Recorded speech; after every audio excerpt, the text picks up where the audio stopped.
Baik, sebelum memulai presentasi pada hari ini, izinkan saya mengaturkan salam terlebih dahulu. Om Swastiastu, Assalamualaikum warahmatullahi wabarakatuh. Salam sejahtera bagi kita semua dan salam harmoni. Jadi pada kesempatan hari ini, saya ingin menyampaikan dan rekan-rekan saya mengenai implementasi QoS pada jaringan perusahaan, yaitu Teks Innovator untuk optimalisasi bandwidth dan kinerja aplikasi kritis. Sebelumnya, izinkan saya memperkenalkan anggota tim saya. Di sini terdapat 3 anggota tim. Yang pertama ada Gusti Putu Yastika Putra, yang kedua Kadek Cahya Sugana Grihadi, dan saya sendiri Ketut Chandri Pasanti.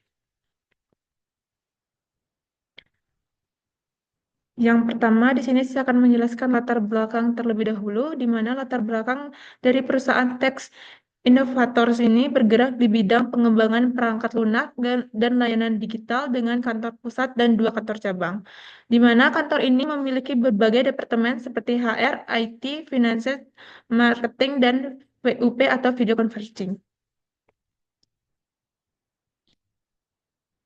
Sedangkan untuk permasalahan utama pada kantor ini yaitu keterbatasan bandwidth dan lonjakan lalu lintas jaringan yang menyebabkan latensi, jitter, dan penurunan kualitas layanan.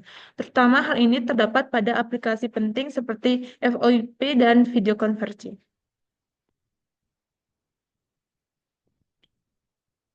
Di sini saya dengan kedua rekan saya akan mengimplementasikan QoS, di mana pentingnya QoS ini adalah untuk mengelola bandwidth, memastikan latensi rendah, dan menjaga kualitas layanan untuk aplikasi prioritas tinggi, serta meningkatkan kepuasan pengguna dan produktivitas tim. Fokus utama pada penelitian ini ialah jaringan perusahaan dengan aplikasi utama seperti VoIP, video conferencing, dan layanan umum seperti HTTP, HTTPS, dan FTP, yang menggunakan perangkat lunak yaitu JNS3 dan Winbox untuk simulasi dan konfigurasi. Selanjutnya terdapat juga instalasi yang perlu dilakukan, yaitu yang pertama instalasi JNS3, yang kedua instalasi MikroT di JNS3, serta instalasi Winbox.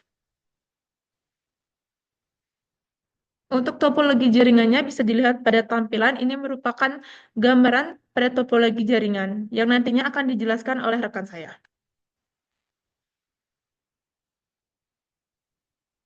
Setelah adanya topologi ini, kita akan melakukan 3 konfigurasi, yaitu yang pertama terdapat pada konfigurasi router pusat, yang kedua konfigurasi router cabang A, serta yang ketiga konfigurasi pada cabang B.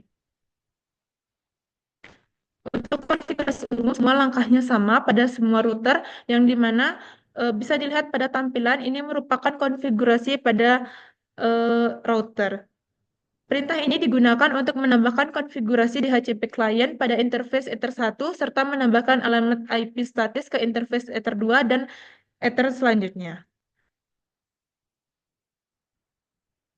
Setelah menambahkan IP secara statis, maka akan dilakukan konfigurasi pada ping Google, di mana konfigurasi ini digunakan untuk mengeping ke alamat IP88 atau server DNS Google.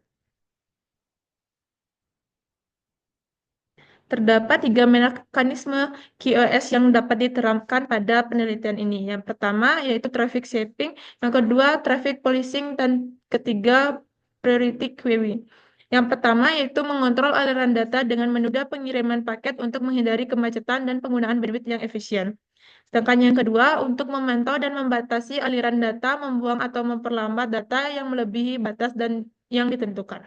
Sedangkan yang terakhir yaitu memberikan prioritas pada lalu lintas penting seperti VoIP untuk memastikan latensi rendah dan kualitas layanan yang optimal. Setelah nantinya akan dilakukan implementasi QoS, maka akan eh, mohon maaf, maka akan dilakukan pengukuran kinerja jaringan dengan 3 pengukuran kinerja. Yang pertama latensi, yaitu waktu yang diperlukan oleh setiap paket data untuk berpindah dari sumber ke tujuan dan kembali ke sumbernya atau disebut dengan round trip time. Yang kedua yaitu jitter, di mana jitter ini ialah variasi dalam waktu kedatangan paket data yang dapat memberi pengaruh pada kualitas aplikasi real time seperti VoIP atau video streaming. Serta yang terakhir throughput, yaitu sebuah kecepatan transfer data aktual dalam suatu jaringan, biasanya diukur dalam Mbps atau Gbps. Nantinya penjelasan hasil dari pengujian ini akan saya lanjutkan. Untuk itu saya serahkan kepada kedua rekan saya. Baik, terima kasih atas waktu yang diberikan kepada saya. Nah, sini saya akan menjelaskan dari topologi yang sudah kami buat untuk proyek konfigurasi jaringan yang kami setelah buat. Yang dimana kami di sini menggunakan aplikasi untuk membuat topologinya itu GNS3, di mana GNS3 ini bisa membuat topologi atau rancangan dari jaringan yang diinginkan. Yang pertama, kami di sini mengeset dari ketiga mikrotik. Yang pertama ada mikrotik pusat dengan dua cabang yaitu mikrotik A dan mikrotik B yang berisi masing-masing switch dan juga berisi masing-masing PC client dari HR, IT, Finance, Marketing, VoIP, video cabang, dan lain-lainnya. Dan juga kami di sini menambahkan eh, dua, dua server sama dua klien, di mana itu Ubuntu dan apa namanya Windows untuk server dari Winbox-nya nantinya. Nah, terus selanjutnya setelah kami menggunakan mengeset dari topologinya, kami akan menambahkan IP dari setiap kliennya di sini. Seperti contoh dari eh,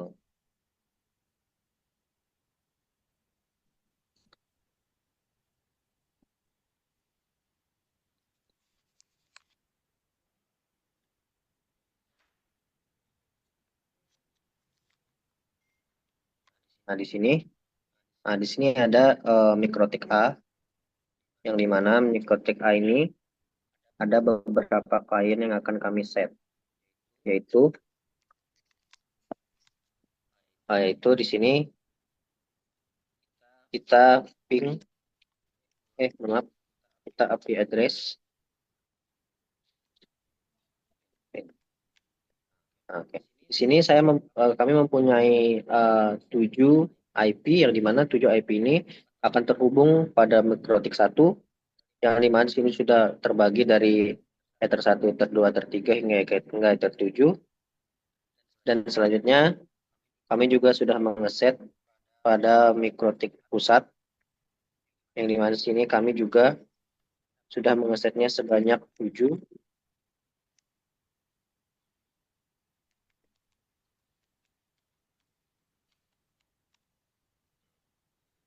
Di sini juga kami sudah 7 dan ditambahkan dari mikrotik IP dari masing-masing mikrotik yang dimana di sini mikrotik satunya itu ada 10.10.1 dan mikrotik 2-nya 10.10.2.1.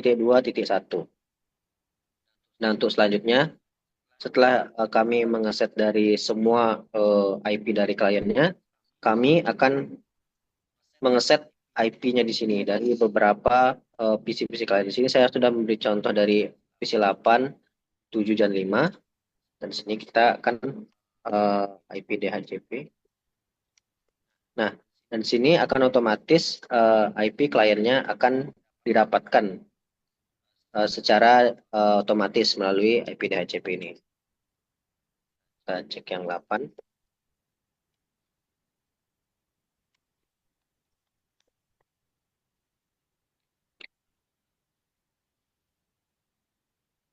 Oke. Nah, setelah kita mengeceknya, kita bisa eh, kita bisa show IP untuk mengecek apakah sudah terpasang apa belum. Nah, di sini sudah terpasang di mana IP max-nya itu ada 92.168.2 dan gateway-nya 92.168.8.1. Nah, selanjutnya kita akan mengecek dari konfigurasi jaringannya apakah sudah terhubung pada internet apa belum. Kita cek ping google.com.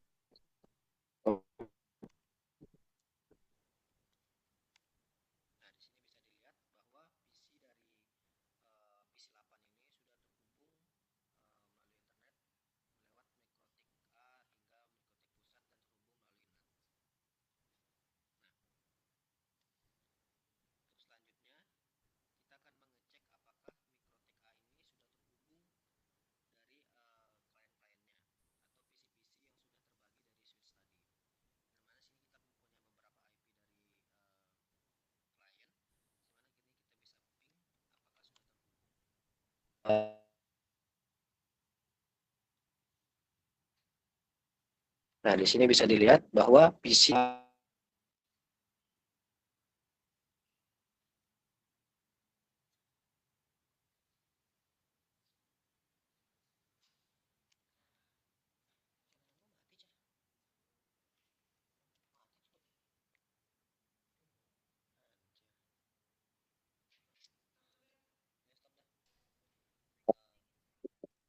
Oke, setelah kita mengeset semua IP dan kita sudah set sambungan IP di klien, sudah terhubung pada mikrotik pusat dan sudah mendapatkan internet. Sekarang kita tes dari mikrotik A-nya, apakah sudah bisa terhubung dari PC-PC kliennya. Ini kita akan ping dari 192, 198, 1, yang dimana di sini merupakan PC klien, PC kliennya. Yang ini kita akan tes ping dari mikrotik A. Oke, di sini kita sudah lihat, di sini sudah bisa terhubung. Oke. Selanjutnya, kita akan tes dari masing-masing hubungan dari mikrotik A pusat hingga mikrotik B. Nah, di sini kita akan tes di mikrotik pusat apakah sudah hubung dari mikrotik A dan mikrotik B.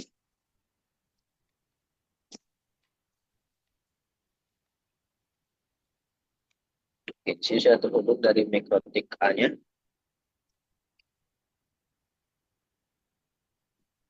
Selanjutnya kita akan ping dari mikrotik B-nya.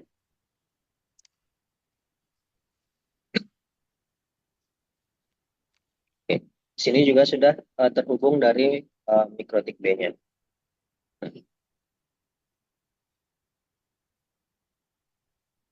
Oke,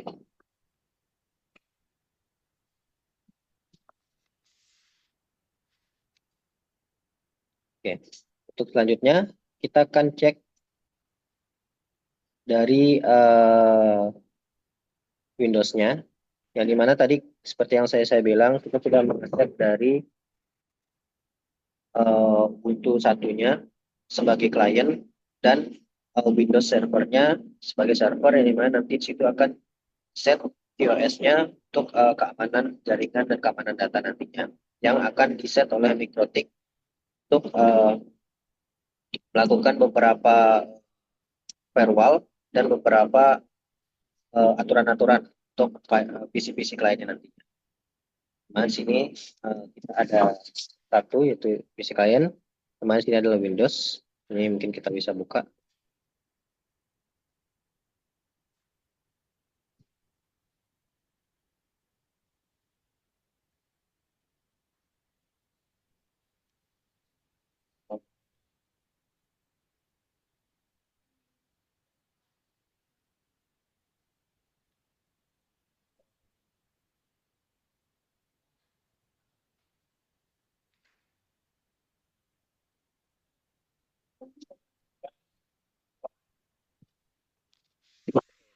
Di sini kita sudah berada pada Windows, yang dimana Windows ini itu sudah terhubung pada mikrotik dari GNS 3-nya, yang dimana di sini nantinya akan bisa mengatur dari QoS-nya, yaitu aturan-aturan dari jaringan yang akan dihubungkan oleh nantinya ke PC-PC dari mikrotik A, mikrotik B, hingga mikrotik pusat. Ya, dimana di sini aturannya kita akan menggunakan Winbox.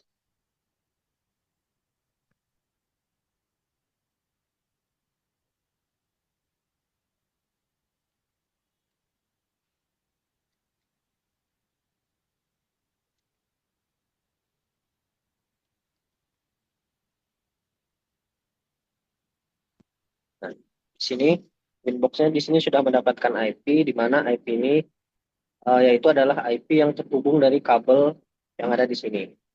Itu Swiss 12, di mana Swiss 12 ini merupakan adalah IP yang sudah di set tadi, yang dimana di sini akan otomatis terhubung dengan Winbox yang ada di IP sini. Nanti kita akan bisa buka.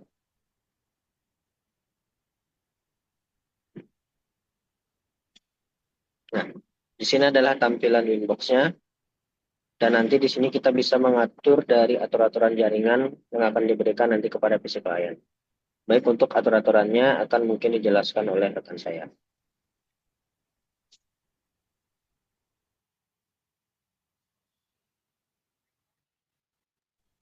Baik, terima kasih atas waktunya. Di sini saya akan menjelaskan mengenai bagaimana step by step atau apa saja yang diatur di sini eh, untuk aturan-aturan yang diterapkan pada perusahaan. Mana pada perusahaan ini yang sudah dijelaskan oleh teman saya tadi, saya sudah yakin bahwa perusahaan ini memiliki satu kantor pusat dan dua kantor cabang. Di mana di sini eh, kami mengatur klasifikasi lalu lintasnya dengan firewall manual, di mana itu kita bisa klik pada bagian IP lalu pada bagian firewall. Dan di sini kita pilih bagian L-nya. Di mana di sini kita telah mengatur untuk beberapa hal, misalnya seperti ini kita mengaturnya untuk bagian void trafficnya, yang dimana kita di sini sudah menerapkan bahwa di sini protokol yang kita gunakan adalah UDP dan DST portnya adalah 5060. Kemudian yang kedua itu kita menerapkan untuk video traffic. Untuk protokolnya kita di sini menggunakan TCP dan DST portnya itu adalah 483.8801/8802. Lalu selanjutnya yang ketiga itu kita mengatur web trafficnya, di mana di sini kita menggunakan actionnya mark packet dan menggunakan protokol TCP, DST portnya 8043. Seperti yang sudah tertera di layar. Dan yang terakhir itu terdapat terus untuk mengatur FTP trafficnya. Dan kita selalu menggunakan action itu adalah mark packet. Dan di sini kita mengatur protokolnya itu menggunakan TCP dan DST portnya adalah 2021. Kemudian setelah melakukan atau menerapkan aturan pada bagian klasifikasi lalu lintasnya dengan menggunakan firewall manual, di sini kita juga menerapkan traffic shaping-nya dengan Q3. Kita bisa masuk ke bagian Q, lalu pilih Q3 di sini. Nah, di sini juga kita telah menerapkan limit head-nya dan maksimal limit pattern-nya dari PTP traffic, streaming, video traffic, web traffic, dan web traffic. Bisa lihat di sini bahwasanya limit head-nya itu kita terapkan pada FTP traffic itu adalah 1M dan max limitnya 2M. Dan untuk streaming bisa juga lihat di sini limit head-nya 3M dan max limitnya 4. Video traffic di sini 3, limit head-nya 3 dan max limitnya 5. Kemudian web traffic di situ 1 untuk limit head-nya dan max limitnya 2. Kemudian pada void traffic di sini kita menerapkan limit head-nya 2 dan max limitnya 4. Kemudian di sini juga kita mendaftarkan atau menerapkan beberapa visi-visi dari masing-masing kantornya, baik itu di kantor pusat, cabang 1 dan cabang 2. Di sini kita juga seperti menanamkan aturan-aturannya pada bagian simple queue-nya, seperti di sini untuk HR cabang satunya, itu kita maksimal limit upload-nya 5M dan target download-nya 5M. Kemudian pada ID cabang satunya, di sini juga kita menerapkan maksimal limit upload-nya itu 5M dan target download-nya juga 5. Kemudian pada finance-nya, pada cabang 1, untuk upload-nya itu maksimal 3 dan target download-nya itu maksimal 3 juga. Kemudian pada marketing, di sini kita menerapkan maksimal limitnya itu 3 pada upload dan pada download itu juga 3.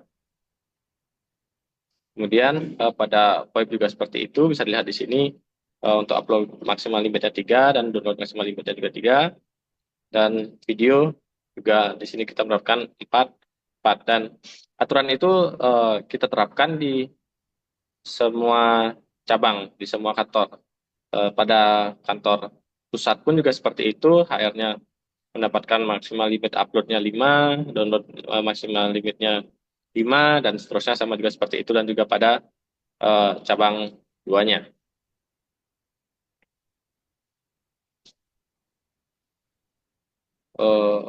Kemudian lanjut pada pengujiannya. Sini kami pengujiannya menggunakan speed test, di mana di sini sudah kami tes sebelumnya, di mana mendapat downloadnya itu di 3 dan uploadnya itu 2,77 Mbps. Di sini mendapat segini sesuai dengan yang kita atur tadi dan juga sesuai dengan jaringan yang ada di tempat kami saat ini. Mungkin sekian bisa saya presentasikan. Terus selanjutnya akan dilanjutkan oleh rekan saya. Terima kasih. Di sini saya juga akan menjelaskan mengenai pengujian dan evaluasi jaringan. Di mana di sini alat pengujian yang kami gunakan itu adalah alat Prof 3 sesuai dengan arahan dosen. Dan ini berfungsi sebagai alat mengukur kinerja jaringannya.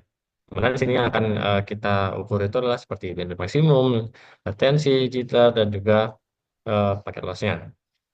Nah, kemudian di sini eh, untuk latensinya itu dapat dihitung menggunakan rumus ini dan kita menggunakan rumus ini. Kemudian berlatensi sebenarnya kita ketika mengeping di terminal mikrotiknya, kita mengeping contohnya seperti ini mengeping Google. Di sini sudah kita mendapatkan latensinya. Jadi seperti ini adalah hasil latensinya itu adalah 53 milisekund. Kemudian yang kedua itu kami mengeping mikrotik atau router di cabang dengan mendapatkan apa namanya latensinya itu 1 milisekund dan di cabang yang kedua itu mendapatkan latensinya adalah milisekund. Dan di sini juga bisa mendapatkan informasi seperti paket loss dan lain sebagainya. Kemudian untuk jitter sesuai dengan yang telah data yang kami dapatkan ini yang dari ping tadi. Di sini kita melakukan perhitungan pada ping Google tadi, di mana angka-angka itu seperti berikut. Yang pertama itu kita melakukan perhitungan pada perbedaan absolut antara delay yang berurutan dengan data seperti berikut yang sudah tertera. Kemudian kita juga melakukan jumlah perbedaan absolut dengan perhitungan sebagai berikut. Lalu melakukan pembagian jumlah tersebut dengan N1, di mana N ini adalah jumlah delay-nya. Kemudian setelah itu melakukan perhitungan pada PC klien atau PC cabang dengan IP-nya 192.168.12.1. Nah, langkah yang dilakukan itu juga bisa dilihat pada saya. Yang pertama itulah hitung perbedaan absolut antara delay berurutannya sama seperti tadi, kemudian menjumlahkan semua perbedaan absolutnya.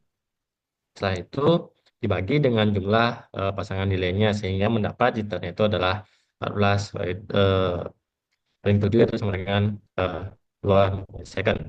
Kemudian melakukan perhitungan jitter pada PC cabang 2 atau PC klien dengan IP 192.168.10.1, di mana langkah-langkahnya juga sama seperti tadi. Yang pertama itu menghitung perbedaan absolut antar delay-nya yang berurutan.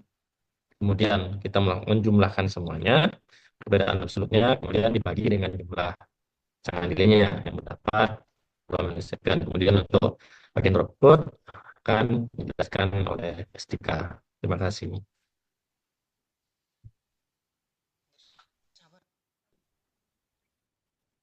Oke, baik.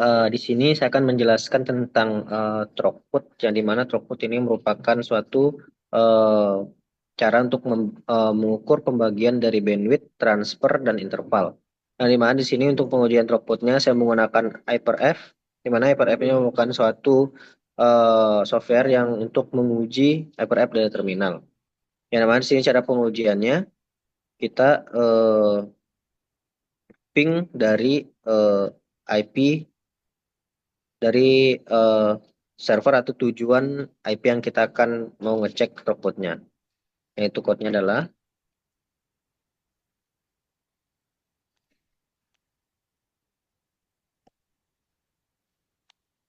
ini kita akan masukkan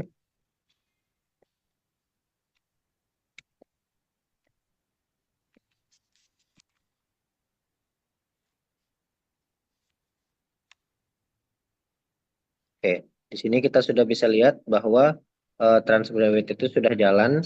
Dan dimana di sini kita bisa mengukur dari berapa transfernya, bandwidthnya, dan intervalnya. Di sini kita mendapatkan ada 499 transfer.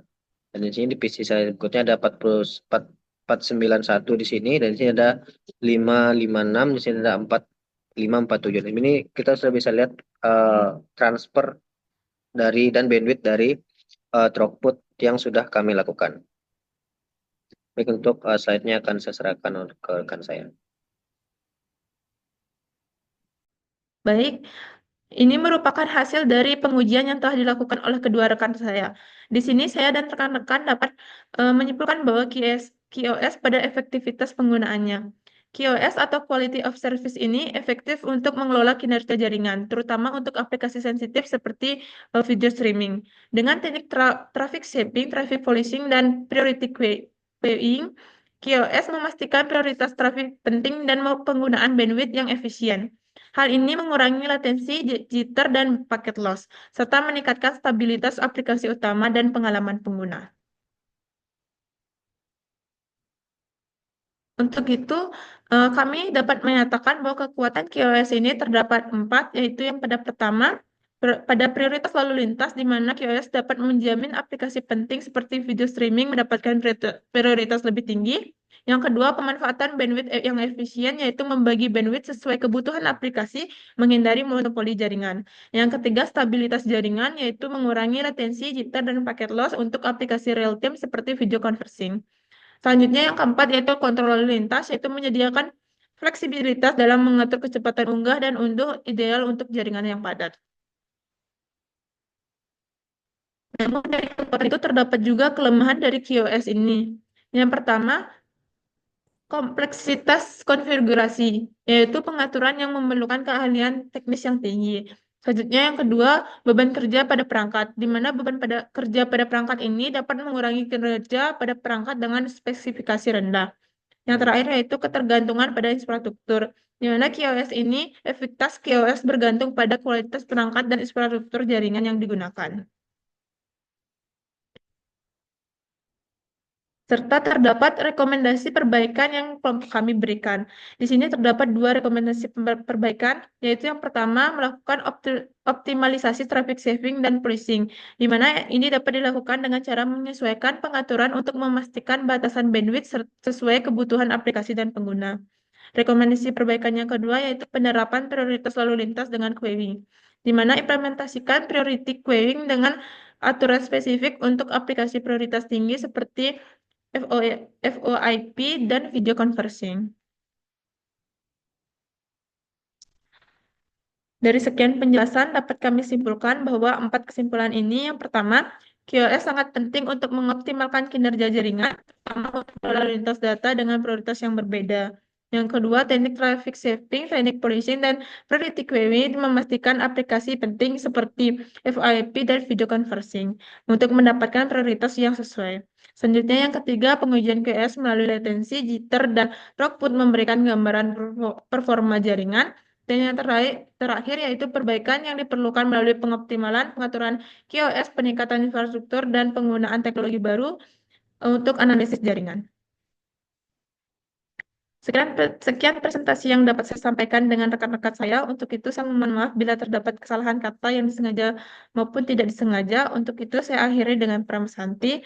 Om Santi Santi Santi Om. Terima kasih.